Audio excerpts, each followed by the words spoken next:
Dear respected YouTube viewers, अगर आप में से किसी ने हमारा यूट्यूब चैनल सब्सक्राइब नहीं किया है तो आपसे रिक्वेस्ट है कि इस चैनल को सब्सक्राइब कर ले ताकि हमारे सारे इंपॉर्टेंट वीडियोस आप तक पहुंच सके। हमारी ये कोशिश है कि इस चैनल को एक ऐसा प्लेटफॉर्म बनाया जाए जहां से हमारे व्यूअर्स को सामाजिक, दार्शनिक, कानूनी, आर्थिक सारी जानकारी मिलती रहे। 24 फरवरी 2022 को रूस ने यूक्रेन पर हमला कर दिया। कई लाख यूक्रेन के नागरिक, लड़के, बच्चे, औरतें, बूढ़े लोग रिफ्यूजी कैंप में रहने के लिए मजबूर हो गए। यह बहुत बड़ी मानव त्रासदी है।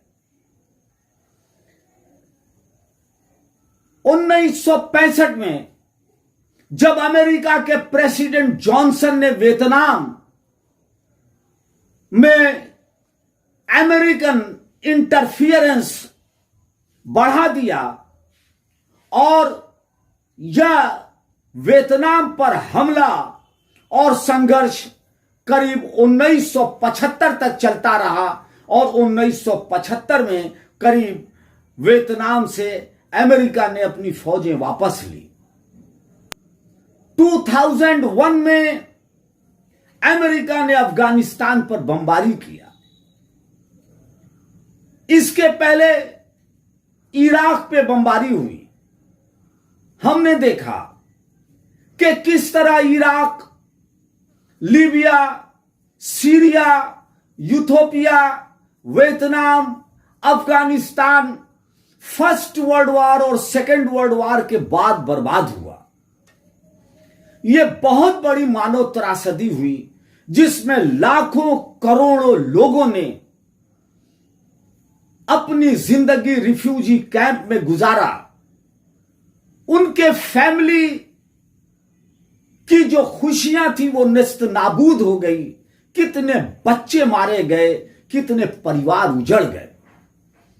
First world war, second world war के बाद यूनाइटेड नेशंस इस उम्मीद के साथ संयुक्त राष्ट्र बना कि 1945 के बाद वह दुनिया के अंदर एक बैलेंस कर सकेगा, दुनिया को युद्ध से रोकने में सफल होगा और संघर्ष को मेडिएशन के थ्रू, आपसी अंडरस्टैंडिंग, बातचीत, संवाद के थ्रू उन मसाइल को हल करेगा।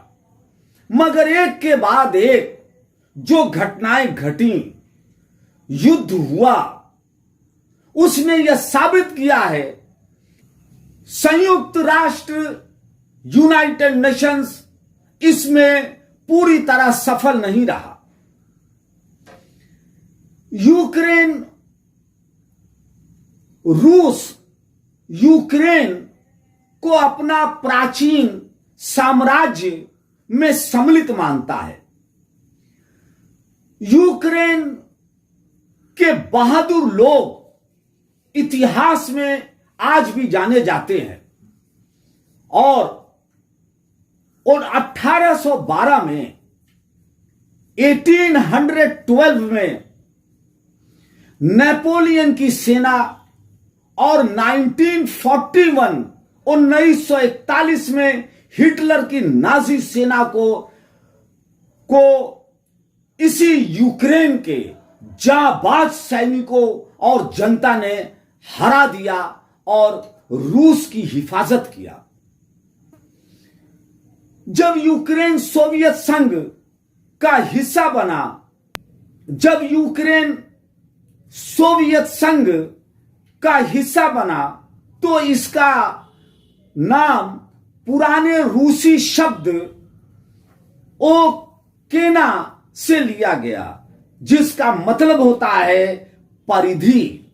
ओकेना यह रूसी शब्द है जिसका अर्थ परिधि होता है। यूक्रेन के भूभाग पर जब व्लादिमीर लेनिन ने कब्जा किया, तब भी वे यूक्रेन की पहचान को नजरअंदाज नहीं कर सके। 1922 में यूक्रेनियन सोवियत रिपब्लिक का हिस्सा बना और उसे मान्यता दी गई। Ukraine never ratified the charter. It did not join the Collective Security Treaty Organization CSTO and has expressed its desire to join the NATO. और नाटो ज्वाइन करने की जो इच्छा जाहिर की यूक्रेन ने, ये यूक्रेन के लिए एक बड़ी मुसीबत और कयामत का मंजर ला दिया। यूक्रेन के राष्ट्रपति जेलेंस्की ये पहले थिएटर में काम करते थे और उसके बाद ये इलेक्शन में जीत गए और यूक्रेन के प्रेसिडेंट बन गए। यूक्रेन की राजधानी कीव है, जो निहायत ही सुंदर है। अब सवाल यह पैदा होता है, रूस जो कि यूक्रेन को अपने हिस्से का ही मानता है और यह मानता है कि रूस का ही हिस्सा है और वह यूक्रेन रूस से अलग हो गया, मगर जेलेंस्की इस बात को नहीं समझ सके कि रूस और खास तौर से रूस के प्रेसिडेंट व्लादिमीर पुतिन ये किसी कीमत पर बर्दाश्त नहीं कर सकते कि रूस से सटा हुआ उनका महत्वपूर्ण वो हिस्सा यूक्रेन जो एक स्वतंत्र है, वहां पे नाटो का प्रभाव बढ़े। नाटो का प्रभाव बढ़ने का मतलब है कि यूरोप और अमेरिका का प्रभाव होना। पुतिन बार बार इस बात, यूक्रेन के राष्ट्रपति जेलेंस्की ये नाटो की कठपुतली बने हुए हैं और नाटो वहां पे यूक्रेन में अपना दखल रख रहा है, जो कि रूस के लिए घातक है। सवाल इस बात का है कि रूस से अलग होकर यूक्रेन ने अपनी स्वायत्ता आजादी पाई, मगर जेलेंस्की में सूझबूझ की कमी कही जा सकती है कि उन्होंने यह सोचा कि हम पुतिन से के बराबर हो सकते हैं या पुतिन की जो छवि है उसे धूमिल कर सकते हैं या रूस को इग्नोर करते हुए वह नाटो की गोद में, अमेरिका की गोद में बैठकर यूरोप के साथ मिलकर यूक्रेन को सुरक्षित कर सकते हैं, यूक्रेन को विकास के रास्ते पर ला सकते हैं। यह जो उनकी समझ थी, इसमें लगता है कि कहीं से उनको चूक हुई या अनुभव की कमी थी। रूस, खास तौर से पुतिन, इसे किसी कीमत पर बर्दाश्त नहीं कर सकते थे। खास तौर से पुतिन इसे किसी कीमत पर बर्दाश्त नहीं कर सकते थे। अमेरिका, नाटो और यूरोप इस पे जरूरत से ज्यादा यूक्रेन के राष्ट्रपति जेलेंस्की ने भरोसा किया, मगर वो फॉरेन पॉलिसी को नहीं समझ सके कि जब कभी यूक्रेन और रूस के बीच युद्ध होगा तो रूस महाशक्ति है, न्यूक्लियर पावर है, उसके पास एटॉमिक पावर है, वो थल, नभ और समुद्र में उसकी जो शक्ति है उसका सामना यूक्रेन नहीं कर सकता। और अगर रूस हमला करता है यूक्रेन पर तो अमेरिका या नाटो सीधे रूस से दुश्मनी नहीं ले सकती और न ही रूस के खिलाफ जंग का ऐलान अमेरिका या नाटो कर सकता है, या यूरोप के किसी मुल्क में इतनी हिम्मत है कि वो खुलकर यूक्रेन के साथ आए और युद्ध में हिस्सा ले। यहां तक अमेरिका, नाटो, यूरोप यूक्रेन के क्षेत्र को नो फ्लाई जोन भी डिक्लेयर करने की हिम्मत नहीं जुटा सके। जेलेंस्की ने यह बड़ी भूल किया कि उन्होंने नाटो पर भरोसा करके, अमेरिका और यूरोप पर भरोसा करके रूस से इतनी बड़ी दुश्मनी मोल ले लिया। और उनकी इस अपरिपक्वता, एक्सपीरियंस की कमी, फॉरेन पॉलिसी की जो पेच होती है, जो खतरनाक फॉरेन पॉलिसी होती है, उसकी बारीकी को न समझते हुए एक बच्चे की तरह नाटो में शामिल होने की वो जिद करने लगे, जिसका खामियाजा जेलेंस्की नहीं बल्कि यूक्रेन की मासूम जनता ने भुगता है। और यूक्रेन में रहने वाले उन सारे विदेशी छात्र छात्राओं ने भी भुगता जो यूक्रेन में रहकर यूनिवर्सिटी में पढ़ाई करते हैं। भारत के करीब 2000 से ज्यादा स्टूडेंट्स यूक्रेन में फंसे हुए थे और उन्हें कितनी मुसीबत का सामना करना पड़ा, और किसी तरह भारत सरकार ने उन्हें यूक्रेन से बाहर निकालकर अपने देश में लाने का एक सराहनीय प्रयास किया और उसमें वो सफल रहे। रूस और यूक्रेन के इस युद्ध ने कुछ बातें दुनिया के सामने रखी हैं और दुनिया के लोगों को इस पे गहन चिंतन करना चाहिए। पहली बात कि वर्ल्ड वार के बाद 1945 सेकेंड वर्ल्ड वार के बाद जिस उम्मीद के साथ बैनुल अक़वाम यूनाइटेड नेशंस बना, वह ईमानदारी से अपना काम नहीं कर सका। इसका जस्टिफिकेशन यूनाइटेड नेशंस के पास नहीं है, क्योंकि दुनिया ने देखा कि यूनाइटेड नेशंस ने इराक में जब 2 बार एक के बाद एक हमला हुआ और इराक में बड़े पैमाने पर बमबारी की गई, तब भी यूनाइटेड नेशंस कोई सक्रिय रोल नहीं प्ले कर सका, कोई न्याय संगत स्टैंड नहीं ले सका। लीबिया में, अफगानिस्तान में, वियतनाम में, या इसके साथ ही साथ सीरिया में, यूथोपिया में, सोमालिया में, युगांडा में, नाइजीरिया में, दुनिया में जहां भी संघर्ष हुआ वहां पर यूनाइटेड नेशंस या जो लोग अपने आप को मानवाधिकार का चैंपियन समझते हैं या वीटो पावर्स ने न्याय संगत रोल प्ले नहीं किया, उन्होंने जस्टिस नहीं किया। नतीजा क्या हुआ कि दुनिया का विश्वास इन सारी संस्थाओं पर से धीरे धीरे उठने लगा। इंटरनेशनल कोर्ट ऑफ जस्टिस को भी हम देखते हैं कि उसने भी वह रोल नहीं प्ले किया जब दुनिया में लोगों के साथ बड़े पैमाने पर ज्यादती होती रही।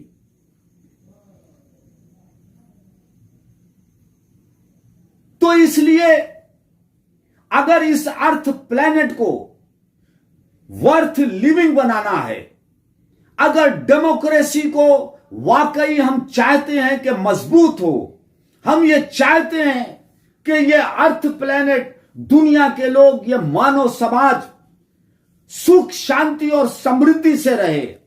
और इकोनॉमिक ग्लोबलाइजेशन, ग्लोबल विलेज की जो बात की जाती है, ये तब तक संभव नहीं है जब तक दुनिया के किसी भी कोने में अगर किसी भी व्यक्ति के साथ अन्याय हो रहा है तो ये संस्थाएं अपना ईमानदारी से रोल प्ले करें। अगर ये प्रिजुडिस होंगी, पावरफुल कंट्रीज के हाथ की कठपुतली होंगी, तो दुनिया में कभी शांति नहीं हो सकती और दुनिया में इसी तरह युद्ध होते रहेंगे और उसकी शिकार मासूम जनता होगी, बच्चे होंगे, औरतें होंगी और लोगों के परिवार और घर उजड़ते रहेंगे और सिर्फ सियासी बातें होंगी, राजनीति की बातें होंगी। द वर्ल्ड फॉर सेल के लेखक जेवियर ब्लास कहते हैं कि जब से लड़ाई शुरू हुई है रूस और यूक्रेन के बीच में, रूस की गैस की बिक्री रिकॉर्ड स्तर पर पहुंच गई है और इसी के साथ साथ अमेरिका भी बड़े पैमाने पर हथियार बेच रहा है। ये जो हथियार के सौदागर हैं, ये जो हथियार के सौदागर हैं, ये एक और तो हथियार बेचते हैं और उन्हीं हथियारों से मासूम जनता, बच्चे, औरतें, बूढ़े लोग मारे जाते हैं। अस्पतालों में बमबारी होती है, स्कूल पे बमबारी होती है और यही हथियार बेचने वाले जो हथियार के सौदागर हैं, अपने आप को मानवीय चेहरा बनाकर लोगों के सामने आते हैं और चैरिटी देते हैं, चैरिटी में दान देते हैं, रेड क्रॉस के लोग आते हैं, रिफ्यूजी कैंप चलाते हैं और अपने आप को ह्यूमन राइट्स का चैंपियन बन शो करते हैं और दुनिया के सामने अपने चेहरे को इस तरह रखते हैं कि इनको बड़ी पीड़ा है, इंसानियत का जो इंसानियत को जो नुकसान पहुंच रहा है, इन्हें बड़ा दर्द है, जबकि ये हथियार बेचकर इंसानियत का गला घोटते हैं। और ये इसीलिए युद्ध कराते हैं ताकि ये मंदी से अपने देश की इकोनॉमी को हथियार बेचकर उबार सके। आखिर कब तक हम तमाशबीन बनकर इस सियासत को देखते रहेंगे? आखिर कब तक दुनिया इन राजनीतिक सियासतदानों के लिए ताली बजाती रहेगी? ऑस्कर वाइल्ड ने जब युद्ध का विरोध किया तो उनको जेल भेज दिया गया। जो जनता ऐसे युद्ध कराने वाले, हथियार बेचने वाले नेताओं के लिए ताली बजाती है, उस जनता को यह समझना होगा कि ये जो ताली बजा रही है ये जनता, कल इसी जनता के ऊपर बम गिरेगा और इसी जनता का परिवार बर्बाद हो जाएगा, इनके बच्चे बर्बाद हो जाएंगे। क्यों कि ताली बजाते वक्त ये जो जनता है, ये पब्लिक है, ये नहीं समझती, ये जज्बात में रहती है, उसको मालूम नहीं है कि युद्ध का क्या असर पड़ता है। जहां जहां युद्ध हुआ, जाकर लोगों के उस देश की आवाम से जाकर पूछो और उन शरणार्थी कैंप में उन लोगों की हालत जाकर देखो कि क्या हालत है। इसलिए अगर हम वर्ल्ड ऑर्डर चाहते हैं तो यूनाइटेड नेशंस को ईमानदार होना पड़ेगा।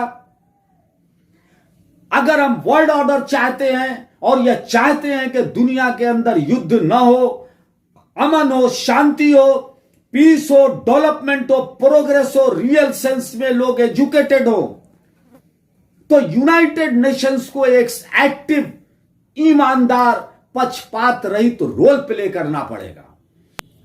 तो इसलिए जो भी संस्थाएं हैं, चाहे वो सिक्योरिटी काउंसिल हो, इंटरनेशनल कोर्ट ऑफ जस्टिस हो, ह्यूमन राइट्स कमीशन हो, United Nations Human Rights Organisation हो,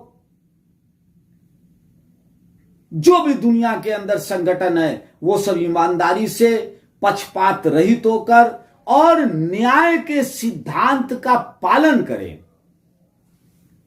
ताकि कमजोर से कमजोर व्यक्ति ये समझे कि उसके साथ अन्याय नहीं होगा। हमारे साथ इस तरह की इंस्टीट्यूशंस हैं, तभी युद्ध रुकेगा, तभी दुनिया में सुख होगी, शांति होगी, समृद्धि होगी, विकास होगा, डेवलपमेंट होगा।